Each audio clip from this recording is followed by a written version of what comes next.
Avis aux voyageurs qui empruntent le TER dans le Grand Est. À compter de demain, le montant des pénalités augmente si vous montez à bord sans billet, et ce, quelle qu'en soit la raison, même si vous vous présentez spontanément au chef de train.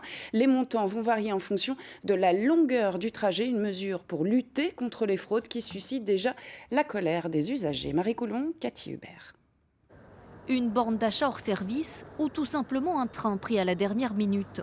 Si auparavant il était possible d'acheter son billet TER auprès du contrôleur au même prix qu'au guichet, dès demain il vous en coûtera plus cher, peu importe votre excuse. Zéro tolérance. De toute façon, non, c'est pas normal. S'il me faut prendre le train rapidement, j'ai pas eu le temps de prendre le billet, donc non, je trouve pas ça normal. Tant qu'on est honnête et qu'on va voir le contrôleur pour lui dire excusez-moi, j'ai pas payé en gare, j'ai pas eu le temps. Une bonne fois dorénavant pénalisée par l'instauration d'un billet forfaitaire en fonction de la distance parcourue. Exemple, Strasbourg-Colmar, au guichet le trajet s'élève à 13,20 €. À bord du TER, il passe à 25 €. Une nouvelle tarification mise en place par la SNCF pour renforcer la lutte antifraude. En Grand Est, 92% de nos clients payent leur billet avant de monter à bord.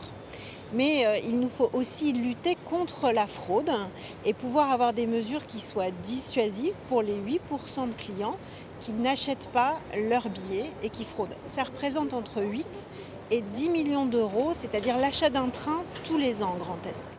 Des arguments qui ne suffisent pas à calmer la colère des associations d'usagers. Elles crient à l'amalgame entre fraudeurs et voyageurs honnêtes. Donc c'est ça qui nous scandalise. D'une part, de taxer des gens qui ne sont pas de mauvaise foi, et d'autre part, d'écœurer sans doute définitivement des gens qui ont fait l'effort de prendre le train en disant bon, on me raconte que c'est moins cher, que ça pollue pas, etc.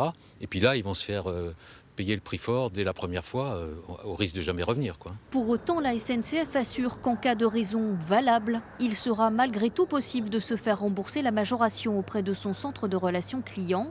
Au total, près de 100 000 voyageurs par jour empruntent le réseau TER dans le Grand Est.